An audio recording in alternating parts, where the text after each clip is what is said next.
안녕하세요. 저는 올해 30살이 된 평범한 딸 김효민이라고 합니다.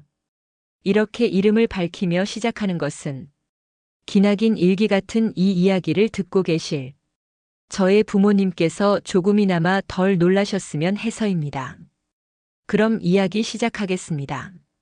그날은 제가 다니던 초등학교의 시험 기간이었어요. 한 과목만 치고 나면 다 끝나는 시간이라 빨리 끝내고 집으로 달려가고 싶은 마음에 소리 없이 엉덩이를 들썩이며 문제를 풀고 있었어요. 그런 제 모습을 보며 몇 분단에 앉은 친구가 선생님 몰래 키득거렸던 기분 좋고 행복했던 가을날이었어요. 시험 종료 20분을 남겨둔 그때 조용했던 교실의 앞문이 요란한 소리를 내며 급하게 열렸어요. 문 앞에는 새하얗게 질린 얼굴을 하고 눈을 굴려 누군가를 찾는 듯한 선생님 한 분이 서 계셨어요. 그 모습이 너무 다급하고 초조해 보여서 2분단 맨 뒷자리에서 보고 있는데도 선생님의 이마에 구슬 같은 땀방울이 굴러 떨어지는 듯한 느낌을 받았어요. 왜 저러시는지 궁금하고 의아했던 호기심 많은 저와 선생님의 눈이 마주치던 그 순간 선생님의 두 눈망울에 꼭 파도가 일렁이는 것 같은 눈물이 가득 차올랐어요. 오른손에 꼭 쥐고 있던 연필이 툭 하고 시험지 위로 떨어졌고 선생님은 두 눈을 질끈 감으며 말씀하셨어요. 효민아, 지금 바로 가방 싸서 나올래? 교실은 한순간에 아수라장이 되었어요. 친구들은 저를 힐끔거리며 자기들끼리 입모양으로 소곤소곤 의문 가득한 대화를 주고받는 소리와 시험 감독을 하고 계시던 선생님께서 그런 친구들을 진정시키기 위해 교탁을 내려치는 소리가 뒤엉켰어요. 괜히 빠른 속도로 두근거리는 심장을 부여잡고 그대로 가방을 챙겨 교실 문을 나섰어요. 그리고 무엇 때문인지 궁금해 미치겠던 마음은 곧 두려움으로 물들었어요. 그해 첫 부임을 하여 저희 학년 음악 과목을 담당하셨던 이희선 선생님의 눈에 굵은 눈물 줄기가 계속 흘러내리고 있었거든요. 꼭 입을 열어서는 안 되는 사람이라도 된 것처럼 입술을 곱게 다물고 1층 운동장까지 힘겹게 내려가신 선생님께서 학교 주차장에 도착해 어느 승용차에 저를 태우시고 나서야 벨트를 매던 저의 손을 꼭 붙잡고 입을 떼셨어요. 그때까지 눈물을 닦아내느라 바빴던 선생님의 손바닥은 방금 막 손을 씻고 나온 사람처럼 축축했어요. 선생님의 입을 타고 흘러나온 말에 그 축축한 손이 불쾌함으로 물들었어요. 놀라지 말고 들어, 효민아. 어머니께서 지금 다치셔서 병원에 계신다고 하거든. 그래서 지금 선생님하고 어머니 계시는 병원에 갈 거야. 안아서는 안 되는 것을 만지기라도 한 것처럼 힘을 주어 그 손을 뿌리쳤어요. 전부터 빠른 속도로 두근거리던 심장이 꼭 폭발이라도 할 것처럼 쿵쾅거렸고 선생님께서는 저를 달래는 것 대신 1분이라도 빨리 엑셀을 밟는 것을 선택하셨어요. 조수석에 앉아 안전벨트도 제대로 채우지 못하고 두 손을 무릎에 짓눌러 비볐어요. 울만한 일이 아닐 거라고 믿고 싶었어요. 선생님의 폭포수 같은 그 눈물을 부정해야 했어요. 창밖에 가로수에 알록달록 붉은 단풍이 물들었던 12살 가을의 어느 날, 엄마는 저희에게 사랑한다는 말 한마디 제대로 남기지 못하시고 두 눈만 끔뻑끔뻑 힘겹게 깜빡이다가 세상을 떠나셨어요. 떨어지지 않는 발걸음을 힘겹게 떼고 저 머나먼 길을 홀로 떠나셔야 했던 엄마를 위로하듯 그해 도심 곳곳에는 유난히도 붉은 단풍들이 물들어갔어요. 회색빛 건물들 사이 처절하게 물든 단풍나무들을 보고 있으면 하늘나라에 도착한 엄마가 나를 내려다보고 있는 것 같았어요. 가을엔 단풍을 보며 엄마의 마지막 인사라고 믿고 겨울엔 유독 짙게 빛나던 밤하늘의 별들을 보며 엄마라 믿었어요. 봄에는 따뜻하게 안아주던 엄마의 품 같은 봄바람을 여름엔 긴 시간 꺼지지 않고 뜨겁게 내리쬐는 태양을 엄마라고 생각하며 저희 가족의 사계절은 흘러갔어요. 아빠는 엄마의 목까지 채워가며 저와 오빠를 기르셔야 했고 저만 보려고 필통 속에 숨겨두었던 엄마의 사진 속에서 엄마는 늘 화사하게 미소 짓고 있었어요. 엄마가 있었던 순간들이 기억 속에서 지워지는 것이 두려워 일기장에 엄마와 있었던 사소한 일들을 몽땅 적어두었어요. 남겨진 것은 엄마와 함께했던 추억과 필통 속에 조그맣게 몸을 웅크리고 숨겨진 사진 한 장뿐이었어요. 엄마는 자주 꿈속에 나타났어요. 주로 돌아가시기 전 저와 있었던 일들을 되새기는 꿈이었어요. 밥 잘 먹고 건강하게 행복하게 지내기로 약속해. 라는 말씀을 늘 하셨던 꿈속의 엄마를 만나고 나면 다음날 하루 종일 아무것도 먹을 수가 없을 정도로 그리움이 사무쳤어요. 엄마가 없는데 밥 잘 먹고 행복하면 뭘 하겠나 하는 마음이었던 것 같아요. 더 이상 엄마는 이 세상에 없지만 제 마음속에 품고 그리워하며 지내고 있었고 그래서 제게는 매일이 엄마와 함께하는 날들이었어요. 하지만 그건 저 혼자만의 일이었던 것 같아요. 저보다 겨우 2살이 많던 오빠는 어찌나 어른 같던지 한 번도 제 앞에서 엄마 이야기를 하며 괴로워하는 모습을 보인 적이 없었고 아빠는 1년 5개월이라는 시간 동안 저희 남매의 아빠이자 엄마 노릇을 함께 하시느라 슬퍼하실 틈조차 없는 것처럼 보였어요. 아빠에겐 그런 저희 남매가 버거우셨던 걸까요? 제가 14살이 되어 중학교 입학을 하루 앞두고 있던 어느 봄날, 낯선 사람이 아빠와 함께 저희 집으로 들어왔어요. 아빠는 이제부터 이분이 너희들의 엄마라고 하셨어요. 연노랑색의 니트를 입은 그 아줌마를 소개하며 아빠가 사랑하는 사람이라고 하시던 아빠. 그 말을 듣고 얼굴이 새빨개진 오빠가 먼저 쾅 소리가 나게 문을 닫으며 방으로 들어갔고 저는 그 자리에 서서 새엄마를 죽일 듯이 노려보았어요. 새엄마는 어색하게 긴장한 그리고 어딘가 모르게 미안함으로 가득한 미소를 지으며 제게 작은 종이 가방을 내밀었어요. 곧 입학한다고 들었어. 아빠한테 중학교 올라가면 책가방 필요할 것 같아서 넣어주려고 직접 만들어봤는데 효민이네 마음에 들지 모르겠다. 아빠가 사랑하는 사람이라니 어른들의 세계를 도무지 이해할 수가 없었어요. 아빠가 사랑하는 여자는 세상에 저희 엄마 오직 한 분뿐일 거라고 믿었어요. 아무리 엄마가 돌아가셨다고 하더라도 말이에요. 그렇게 믿었기 때문에 그게 당연하다고 생각했기 때문에 아빠도 새엄마도 너무 싫었어요. 마음속에 차오르는 혐오감을 누르지 못한 저는 새엄마가 내민 종이 가방을 열어보지도 않고 그대로 거실 바닥에 내팽겨쳤어요. 아빠한테 하고 싶은 말이 너무나도 많았지만 아무것도 내뱉을 수 없었어요. 다음날 눈 뜨자마자 전날 밤의 일이 꿈이었나 머리를 굴려보았지만 달라진 것은 없었어요.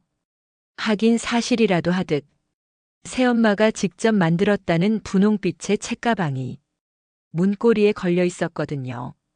저는 그날 그 가방을 어깨에 메고 집을 나섰어요.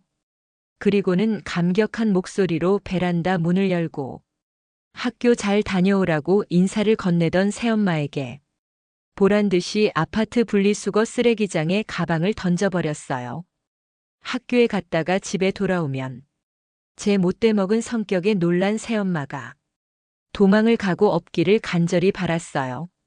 하지만 저희 남매가 아빠의 말씀을 새엄마의 존재를 부정하고 따르지 않아도 아빠와 새엄마는 꿋꿋했어요. 저는 내일이 되고 또 내일이 되어도 저희 집에 살고 있는 새엄마가 정말 너무 싫었어요. 새엄마가 저희 집에 오고 딱 일주일째 되던 날, 부엌 찬장을 싹 다 뒤져서 수저와 그릇을 몽땅 내다 버렸어요. 아빠, 오빠, 저. 딱 3사람이 쓸 개수만 남겨두고 모두 버려버렸어요. 화장실에 있던 칫솔도, 안방에 놓인 새엄마의 화장품도 모두 내다 버렸어요. 그리고 그날 밤 사실을 알게 된 아빠께서는 노발대발 화를 내셨고 아무 죄가 없는 오빠까지 거실에 불려나와 무릎을 꿇고 앉아야 했어요. 제 무릎 앞에 가지런히 놓인 매를 차마 들지는 못하시고 한창 화만 내시다가 결국 저희를 끌어안은 채 오열하던 아빠는 저희 남매의 눈을 마주치며 한 번 더 말씀하셨어요.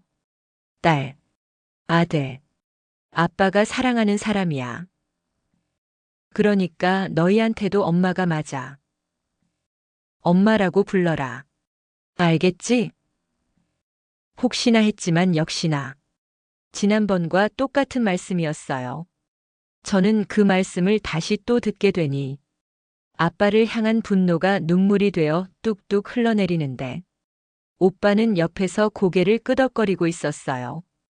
불안했어요. 우리 엄마를 우리 가족이 잊게 될까봐.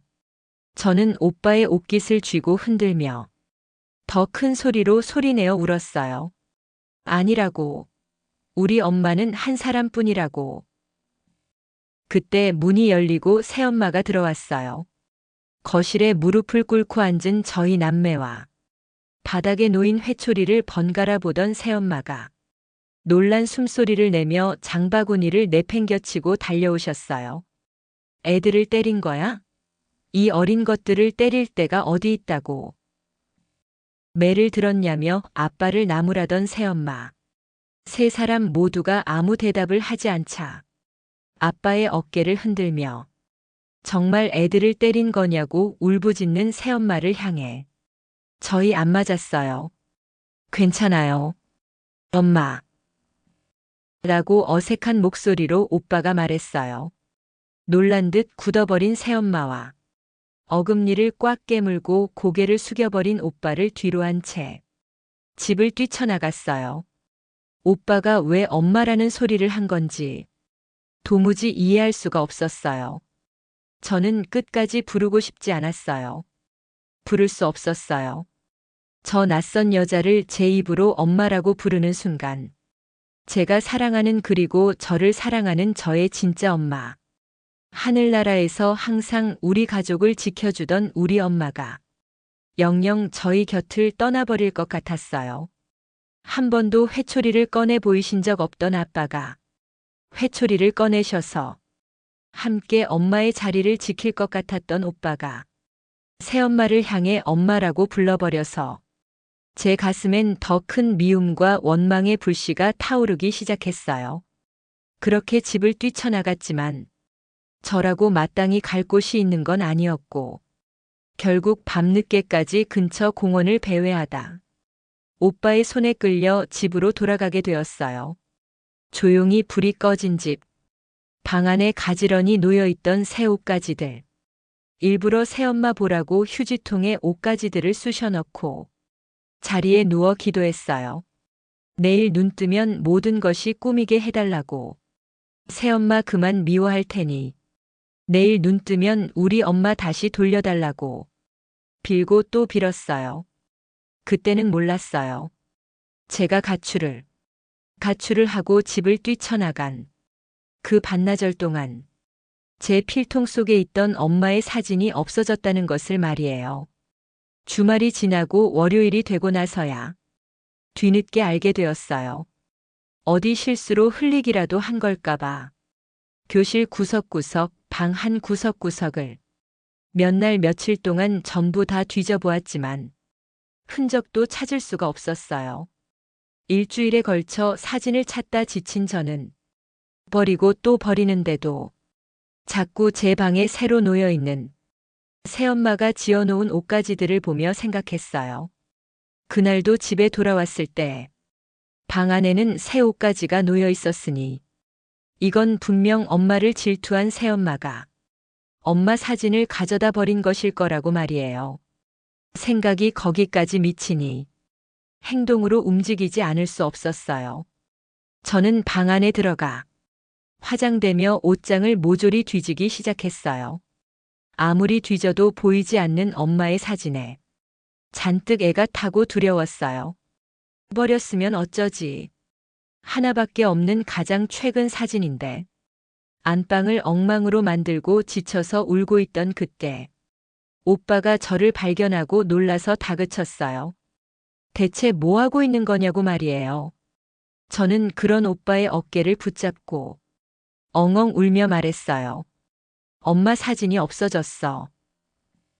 돌아가신 엄마 사진. 내 필통에 넣고 다녔는데 일주일 동안 학교랑 내 방을 싹 뒤져도 안 보여. 그날 내가 집 나갔던 날 있잖아. 오빠, 집에 돌아왔을 때 그 아줌마가 새로 지어놓은 옷이 방에 놓여 있었잖아. 그 아줌마, 우리 엄마를 질투해서 마음대로 사진을 갖다 버린 게 분명해. 없어. 안방을 다 뒤졌는데도 없어. 엄마 사진이. 어떻게? 오빠는 제 말을 들으며 짜증이 난다는 듯 한숨을 쉬었어요. 당연히 그게 진짜냐며 같이 사진을 찾아보자고 해줄 줄 알았던 오빠는 예상을 빗나간 답변을 내어놓았어요. 울고 싶은 듯한, 그렇지만 애써 참는 듯한, 덜덜 떨리는 목소리를 하고서요. 효민아, 엄마 사진. 아빠가 버렸어. 엄마 사진 때문에 내가 더 새엄마를 받아들이지 못하는 것 같다고. 나 안 말렸다. 효민아, 오빠가 제발 부탁할게. 이제 그만하면 안 돼? 엄마는 이제 없어. 효민아, 정신 차려. 나도 아빠도 엄마 돌아가시고 너만큼이나 힘들고 슬픈 건 똑같아. 제발. 그리고 너 새엄마한테 그러는 거 아니야. 착하신 분이고 우리한테 얼마나 잘해주시는데. 엄마라고 부르는 건 둘째치고 못되게 굴기만은 그만둬. 우리한테 아빠가 있지만 아빠한테는 새엄마가 아니면 아무도 없잖아. 오빠 말이 맞았어요. 새엄마가 우리 엄마가 되겠다고 하지만 않는다면 좋은 분이셨고 착한 분이셨어요. 하지만 엄마의 자리를 빼앗겠다고 하면 그건 다른 이야기였어요. 아무리 착한 사람이라도 엄마를 대신할 수는 없다고 생각했으니까요. 아빠의 그런 행동에 저는 새엄마의 존재를 더욱더 부정하게 되었어요.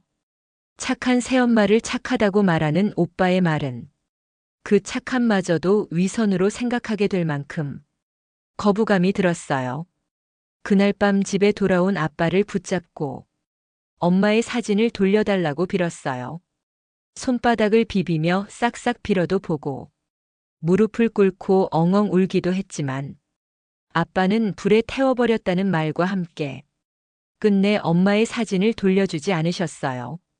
사진을 마음대로 빼앗아간 아빠도 그런 저를 달랬지만 아빠에게 사진을 돌려주라고 말하지 않는 새엄마도 너무 미웠던 저는 그날 결심했어요.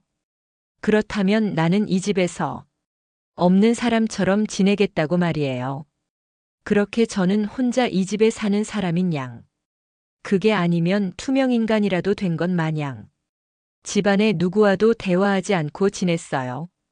네 사람이 먹을 밥상을 차려두고 저 없이 아빠와 새엄마, 오빠 세 사람이 밥을 먹고 있으면 저는 꼭 세 사람의 식사가 다 끝난 후에야 식탁에 앉았어요. 지금 생각해보면 조금 웃기긴 해요. 반항이라기엔 밥만 잘 먹던 그때 그 시절 제 모습이 참 어리고 철이 없었다고 생각해요. 인정하고 싶지 않을 만큼 뒤돌아서기만 해도 배가 고팠던 14살이었어요. 그해 겨울방학. 저는 오빠가 다니는 종합학원에 함께 등록을 하게 되었어요. 방학 동안 2학년 공부를 미리 하는 셈이었어요. 같은 학교 친구들도 그 학원에 다니고 있어서 공부를 하는 것 외에 친구들을 볼 수 있다는 것이 마냥 좋았어요.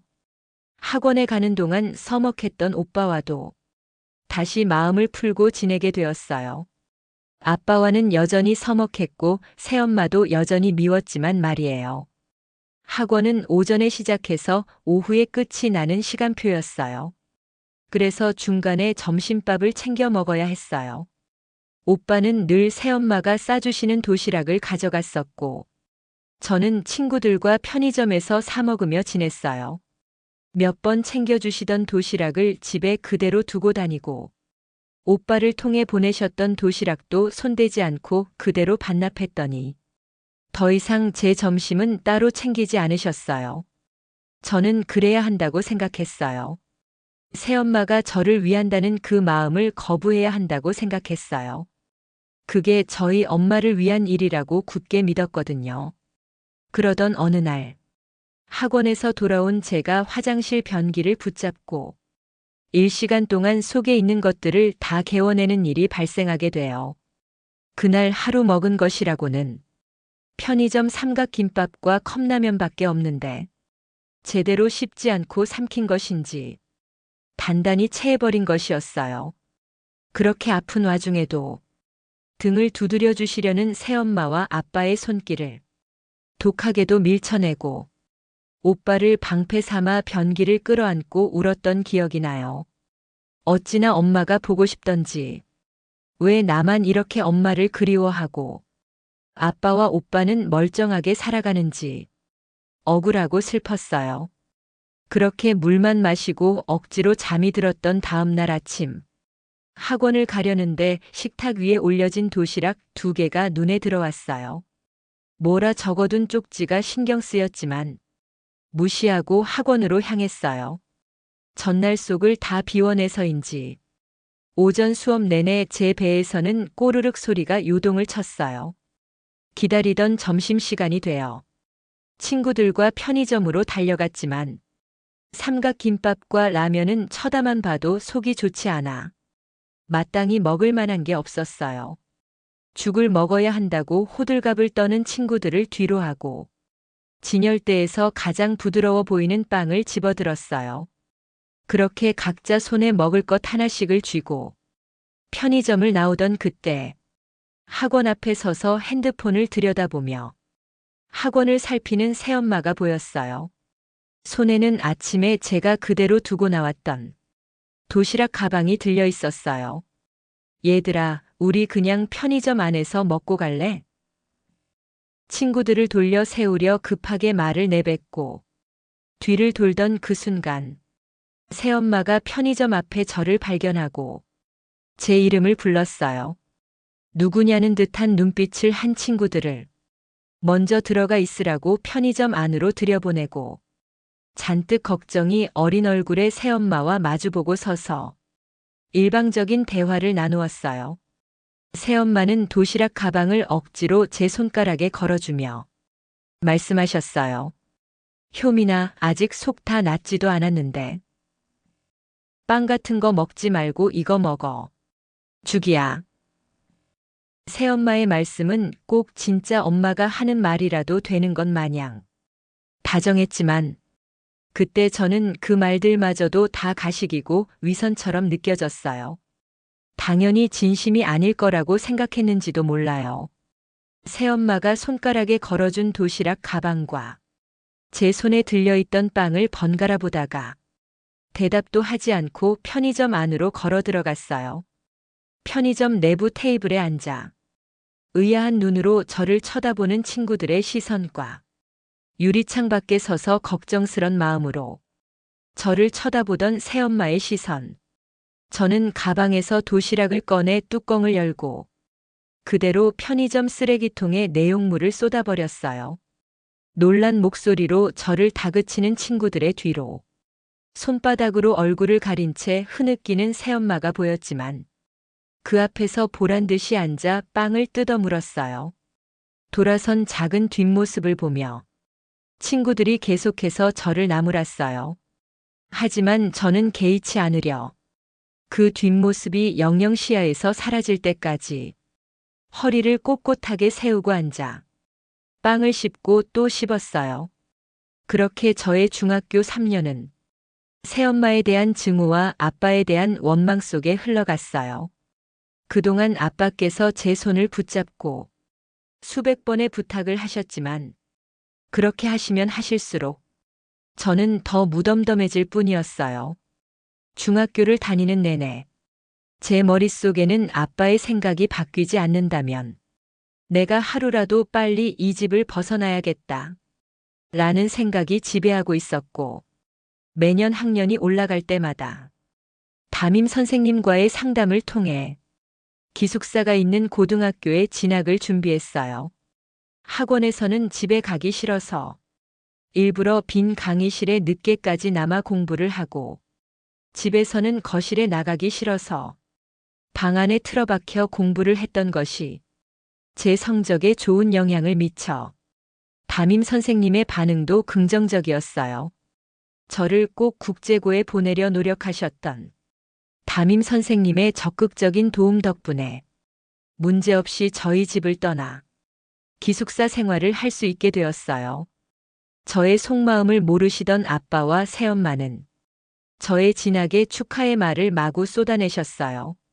엄마가 아닌 사람을 엄마라고 부르는 오빠가 있고, 엄마가 아닌 다른 사람을 사랑하는 아빠가 있고, 엄마의 자리를 빼앗으려는 새엄마가 있는 그 집을 하루라도 빨리 떠나고 싶은 저의 마음은 까맣게 모르셨을 거예요. 이대로 집을 떠나면 대학에 가고 취업을 하고 결혼을 하는 그때까지도 다시는 집으로 돌아가지 않겠다.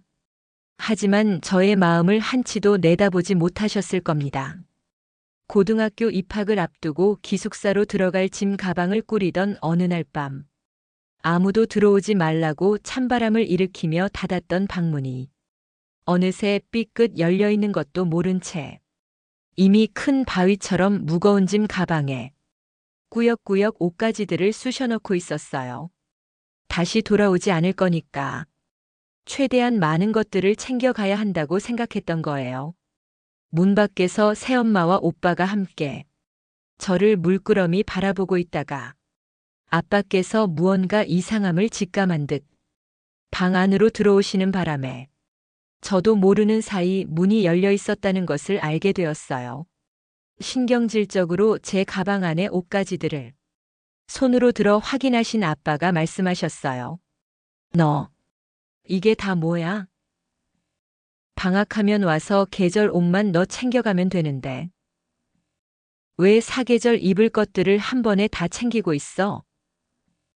이렇게 남김없이 다 가져가면 나중에 집에 왔을 땐 뭘 입으려고 그래? 아빠의 불안한 다그침에 결코 아무에게도 말하지 않고 속으로만 다짐했던 것들을 아빠의 손에 들린 옷가지를 낚아채며 덤덤히 입 밖으로 내뱉었어요. 고등학교 다닐 땐 고등학교 기숙사에서 지내고, 대학 가면 대학 기숙사에서 지내고, 결혼하면 그 집에서 지낼 건데. 제 덤덤한 머리통 위로 아빠의 떨리는 숨소리가 느껴졌지만 아무것도 느껴지지 않는 척 계속해서 가방에 짐을 꾸겨 넣었어요. 방문 밖으로는 두 눈을 가리고 울고 있는 새엄마가 보이고, 그 옆에는 어깨를 들썩이며 눈물을 닦지도 않은 채 저를 바라보는 오빠가 있었지만 괜찮았어요. 우리 엄마를 잊은 아빠와 오빠가 흘려야 할 눈물치고는 턱없이 부족하기만 하다고 생각했어요. 엄마의 자리를 빼앗은 새엄마는 두말할 것도 없었고요. 그렇게 인천에 도착하고 기숙사 생활을 시작하고 나서도 집에서 오는 연락을 한 통도 받지 않았어요. 쌓여가는 부재중 전화에 오빠에게 연락해. 잘 지내고 있으니 더 이상 전화하지 말라는 문자 메시지만 전송하고 가족들을 머리에서 지워버린 채 학업에 열중했어요. 공부를 하며 괴로움에서 벗어나고자 했던 중학교 시절 3년처럼 그것에 빠져 지내며 다시 공부에 집중하면 가족들을 영원히 지워버릴 수 있을 거라고 생각했어요. 학교 때문에 어쩔 수 없이 부모님과 연락을 취해야 하는 때 말고는 쭉 연락을 끊고 지냈어요. 그렇게 몇 개월 후 주말을 앞두고 그동안 좁은 기숙사에서 지내느라 다 풀지 못했던 짐 가방을 열어 여름 옷가지들을 꺼내기 시작했어요. 꾸역꾸역 한 번에 사계절 옷을 다 가져오느라 여름이 되어서야 열어보게 된 두 번째 짐 가방. 반팔과 반바지 얇은 옷들을 꺼내고 나니 그 아래에 처음 보는 목도리가 분홍 리본에 묶여 놓여 있었어요. 그때 당시 온통 무채색이었던 저의 옷가지들 사이에 너무나도 이질감이 들던 연노랑 목도리. 새엄마가 저 몰래 넣어놓은 것이 분명했어요. 새엄마 생각에 반사적으로 짜증 섞인 한숨을 쉬며 목도리를 치우려는데 리본 뒤편에 딱딱한 종이가 느껴져 멈칫했어요. 적당히 까슬까슬하면서도 부드러운 그 질감. 덜컥 놀라 리본을 풀었어요. 바닥으로 힘없이 미끄러지는 목도리와 그 위에 팔랑이며 내려앉은 사진 한 장. 행여 잊어버릴까 불안하고 그리운 마음에 가장 가까이 두려고 필통 안에 넣어 들고 다녔던 엄마의 사진이었어요. 사진 속 엄마의 얼굴은 언제나 그랬던 것처럼 환하게 미소 짓는 얼굴이었어요. 분명 아빠가 버렸다고 했던 그 사진. 새엄마가 아빠 몰래 제게 엄마 사진을 돌려주려고 넣어둔 것이었어요. 그제야 새엄마가 주신 목도리를 들어 만져보았어요. 까슬거림 없이 부드럽고 포근한 촉감. 울컥하는 마음에 목도리에 얼굴을 파묻었어요. 그리고는 코끝에 느껴지는 뽀송하고 달콤한 세제 향기에 결국 참았던 눈물을 터뜨리고 말았어요. 그렇게 숱한 날들을 쓰레기통에 그게 무엇이 됐건 받는 족족 쓰레기통에 던져버렸었는데도 불구하고 새엄마는 겨울날 제가 목도리에 얼굴을 파묻고 학교에 갈 생각을 하며 한 땀 한 땀 뜨개질을 하고 좋은 향기가 나는 세제에 목도리를 담그셨던 거예요. 익숙한 그 세제 향기를 맡으니 집 생각이 절로 들었어요. 그것이 저의 집 냄새였고 그것이 저의 집이었음을 그렇게 깨닫게 되었어요. 증오와 원망으로 미움과 두려움으로 꽁꽁 얼어붙었던 마음이 녹아내렸어요. 그날 밤 눈물과 콧물로 범벅이 되어버린 그 목도리를 품에 안고 잠들었어요. 잠들기 전까지도 집을 떠나오던 그날 새엄마가 하셨던 마지막 말씀이 자꾸 귓가를 맴돌았어요. 좀 따뜻해졌다고 얇게 입지 말고 항상 따뜻하게 입어야 해. 몸에 안 좋은 인스턴트 많이 먹지 말고 한 끼를 먹더라도 밥을 먹어야 해. 필요한 것 있으면 전화하고 혹시나 아픈 곳 있으면 전화하고 무엇을 하든 어떤 상황이든 효민이 너 건강한 게 제일 먼저야. 다른 때는 전화하기 싫으면 안 해도 괜찮아. 그래도 아플 땐 꼭 해. 나한테 하기 싫으면 아빠한테라도. 그게 싫으면 오빠한테라도 꼭. 그렇게 걱정 어린 말들을 잔뜩 늘어놓으시던 새엄마를 경멸스런 눈으로 바라보았던 지난 날들이 가슴 찢어지도록 죄송했어요. 그렇게 퉁퉁 부은 눈으로 일어난 다음 날 아침. 주말이라고 모두들 본가로 돌아가고 텅 빈 기숙사 방에서 거울을 보며 꽃단장을 시작했어요. 퉁퉁 부은 눈은 어찌할 수 없었지만 가지고 있는 옷들 중 가장 화사한 옷을 꺼내 입고 머리를 빗었어요. 새엄마가 짜주신 연노랑 목도리를 손에 쥐고 대전으로 향하면서 떨리는 손으로 새엄마에게 전화를 걸었어요. 저장조차 되어 있지 않지만 그동안 걸려왔던 수많은 부재중 전화에 자연스레 외워져 버린 번호. 신호음이 한 번을 채 울리지 못하고 멈췄어요. 효민이니? 믿을 수 없다는 듯 반가움과 여러 감정이 섞인 새엄마의 한마디. 전날 밤 그렇게 엉엉 울어놓고도 모자랐는지 자꾸만 목구멍을 타고 터져 나오려는 울음을 꼭 삼켰어요. 울고 싶어서 떨어내느라 염소 같은 목소리를 하고서 어렵게 입을 열었어요. 집에 가요. 엄마의 사진을 돌려주셔서 감사하다고, 저를 위해 목도리를 짜주신 것도 감사하다고, 목구멍으로 올라오지 못하고 가슴팍을 맴돌기만 하는 말들은 꺼내보지도 못한 채 집에 간다는 말만 간신히 내뱉었어요.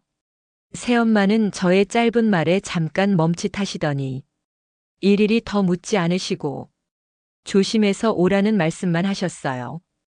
기차역에 내리고 나서 집으로 가는 버스에 올라 새엄마가 주신 목도리를 목에 둘러보았어요.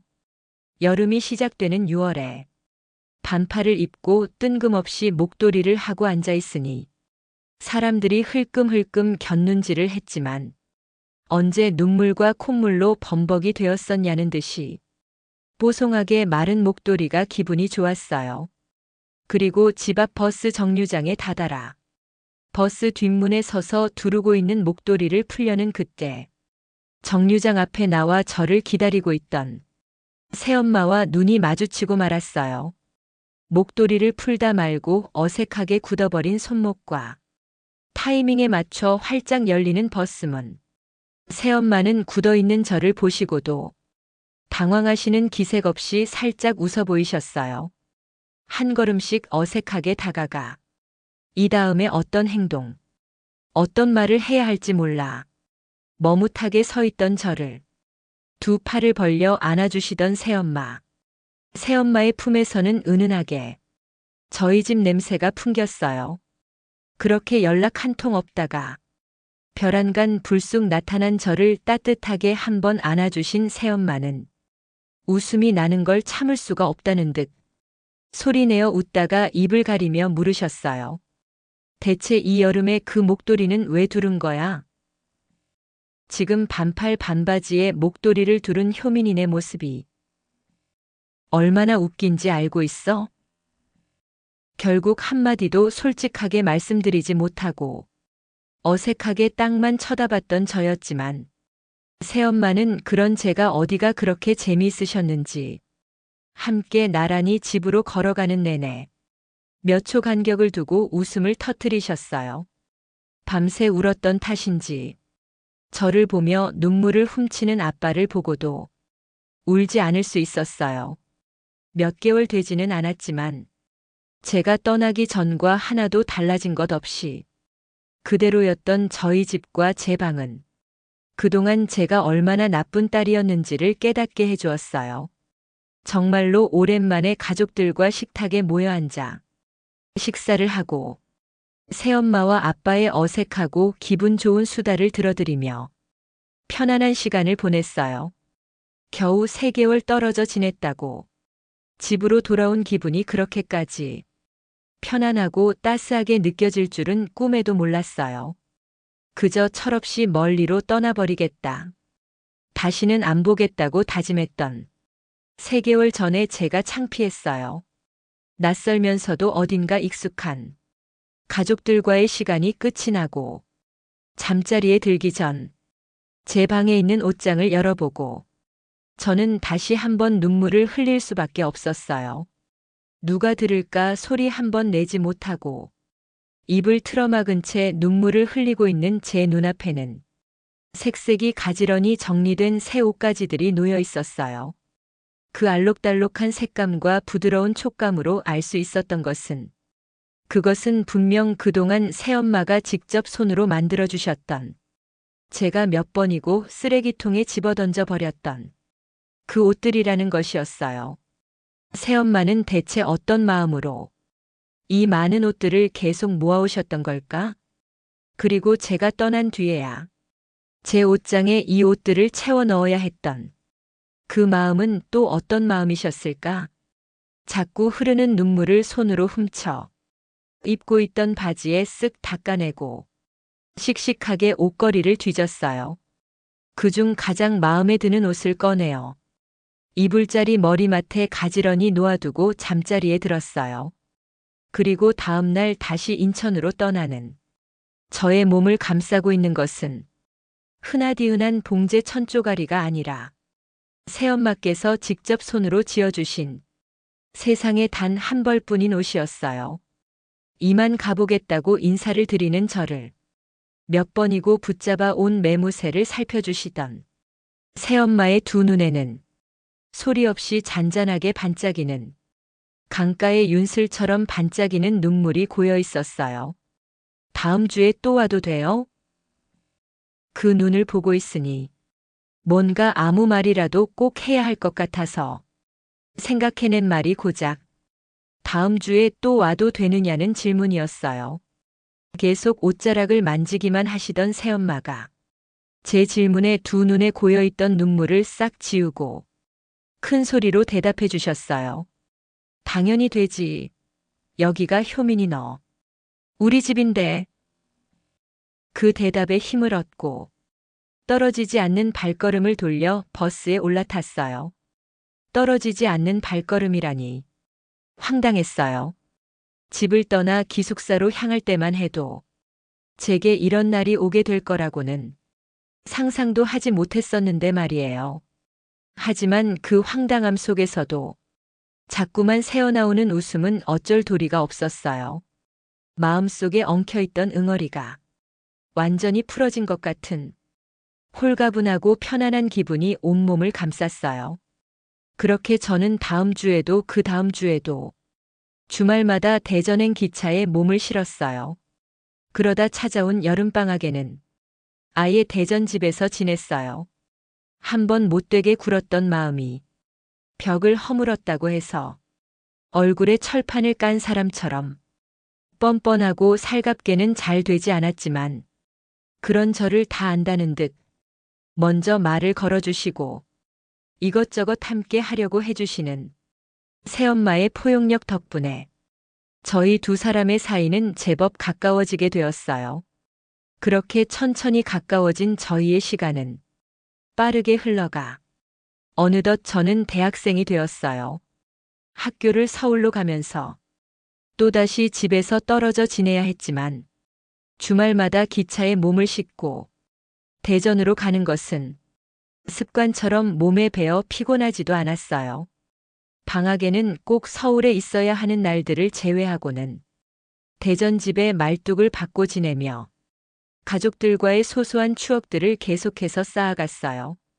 마지막 종강을 하고 졸업을 앞두고 있던 어느 겨울날 아침, 늦잠을 자고 일어나 물을 마시러 부엌에 나갔다가 테이블 위에 재봉틀을 얹어두고 무언가에 몰두한 새엄마를 보게 되었어요. 동그랗고 못생긴 안경을 쓰고 머리를 질끈 묶은 새엄마의 모습은 몇 년 동안 처음 보는 낯선 모습이었어요.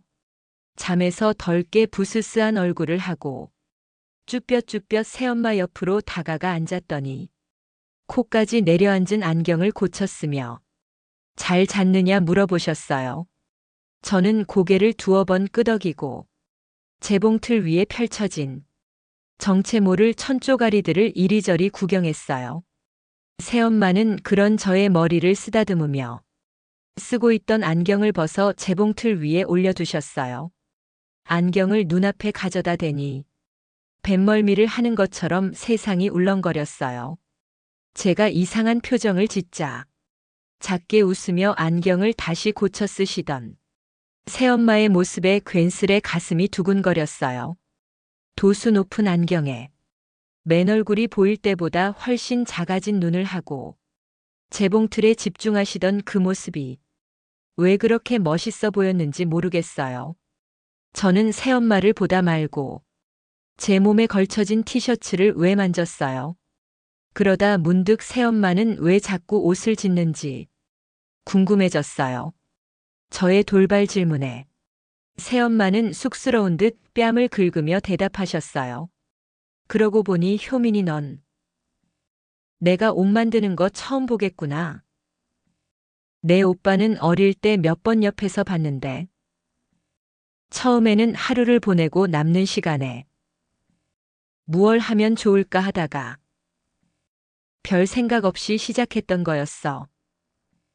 내가 친구가 없어서 일하는 시간을 빼고 나면 이 아빠만 보며 지내게 되더라고.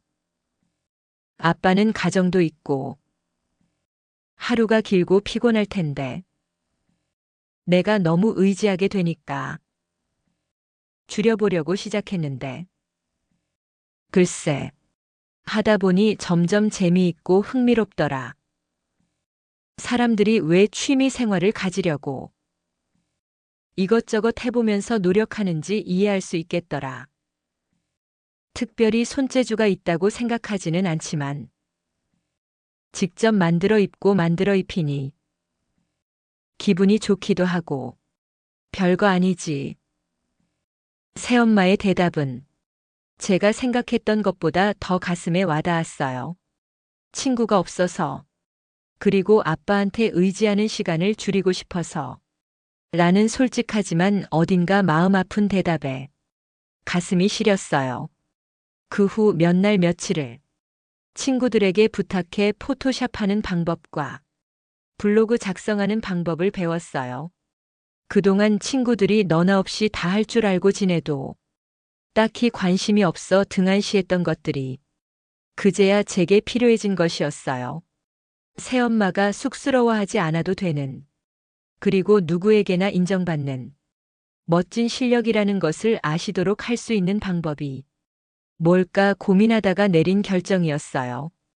익히는 것이라면 뭐든 자신이 있었던 저는 금방 익숙해져 제법 잘 다루게 되었고, 새엄마께서 직접 만드신 옷의 사진들을 찍어 예쁘게 보정하고 글을 다듬어 블로그에 올리기 시작했어요.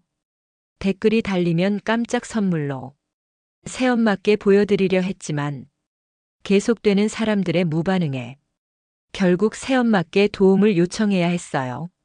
옷 사진만 덩그러니 올리는 건 이야기가 없어 사람들이 좋아하지 않는 것 같아서 직접 옷을 만드시는 모습을 촬영하고 이야기를 함께 작성해서 올리면 조금 더 관심받을 수 있지 않을까 했어요.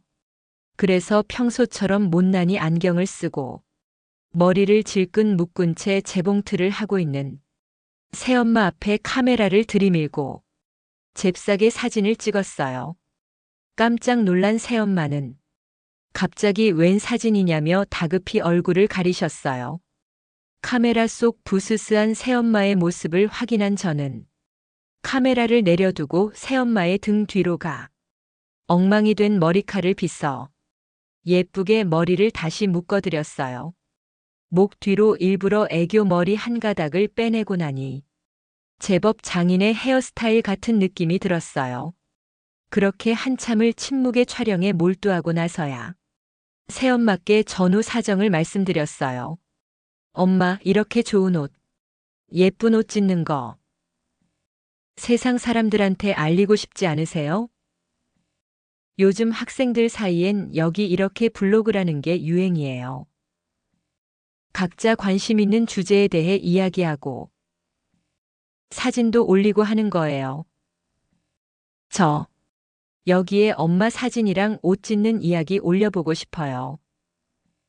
그래서 엄마가 아셨으면 좋겠어요. 이렇게 많은 사람들이 인정하고 박수치는 멋진 취미를 가진 사람이 엄마라는 걸. 그런데 저의 설명을 듣는 새엄마의 표정이 울그락불그락 변하더니 닭똥 같은 눈물이 그르렁 맺히기 시작했어요. 당황한 저는 티슈를 뽑아 새엄마의 눈가를 꾹 눌러 말렸어요. 그때까지만 해도 제가 무언가 말실수를 한 것이 틀림없다고 생각하며 그 실수가 무엇인지 몰라 당황하고만 있었어요. 하지만 새엄마의 입에서 나온 말은 저조차도 말을 하면서 인지하지 못했던 놀라운 이야기였어요. 또, 지금 나한테 엄마라고 그랬어? 그것도 4번씩이나. 어느새 제 마음속에 쌓여있던 벽들이 완전히 허물어져 자연스레 새엄마를 엄마라고 받아들이고 있었던 것이었어요. 짐짓 아무렇지 않은 척 엄마를 엄마라고 부르지 뭐라고 부르겠냐며 말을 돌려댄 저였지만 속으로 놀라지 않았던 것은 아니었어요. 그리고 그 변화가 그저 기쁘고 반가웠어요. 새엄마를 엄마로 받아들이는 순간 하늘나라에 먼저 가신 엄마를 완전히 잊게 되는 것이라고 생각했었는데 그건 잘못된 생각이었어요. 오히려 지금처럼 새엄마를 엄마로 받아들이고 나서가 더욱더 편안히 온전히 엄마를 기억하고 마음 한편에 고이 품을 수 있다는 것을 그때는 몰랐었어요. 그렇게 새엄마를 엄마로 마음에 받아들이고 엄마의 행복한 여가 생활을 위해 정성껏 촬영하고 어설픈 머리를 맞대어 함께 사진을 편집했던 노력들이 결실을 맺었어요. 한두 명 모였던 블로그 이웃들이 새로 개설한 유튜브 채널에서 찾아와 구독 버튼을 눌러주셨고 댓글을 읽으며 행복해하는 엄마를 보고 있으면 그저 행복했어요. 하나둘 모인 구독자들이 늘어나 제법 유명세를 타고 요청과 문의가 쇄도하여 시범 삼아 온라인 강의를 시작하셨다가 코로나가 끝난 요즘은 조금씩 오프라인 강의를 열기도 하십니다. 직장 생활을 하느라 바쁜 딸을 대신해 이제 혼자서도 척척 촬영과 편집까지 잘하십니다. 새엄마를 엄마로 인정하게 된 것도 바느질, 뜨개질 같은 조그만 취미에서 남을 가르치는 강사가 되기까지도 짧은 시간이 아니라 오래도록 천천히 많은 시간이 필요했어요. 사랑하는 남자의 자녀들에게 기꺼이 엄마가 되어주기 위해서, 그런 간절한 마음을 전하기 위해, 손수 옷을 지어주기 위해서 작은 틈새 시간도 멈추지 않고 노력했던 엄마에게 이제는 꽃길만 펼쳐지길 간절히 바랍니다. 엄마의 꾸준하고 정성스러웠던 지난날의 수많은 노력들처럼 저도 꾸준히 정성껏 노력한 사랑한다는 말을 엄마께 전하고 싶어요. 오늘 그 말을 꼭 전할 거예요. 응원해주세요. 감사합니다. 지금까지 사연 들어주셔서 감사합니다. 사연이 재밌으셨다면 구독과 좋아요를 눌러주세요. 감사합니다. 안녕히 계세요.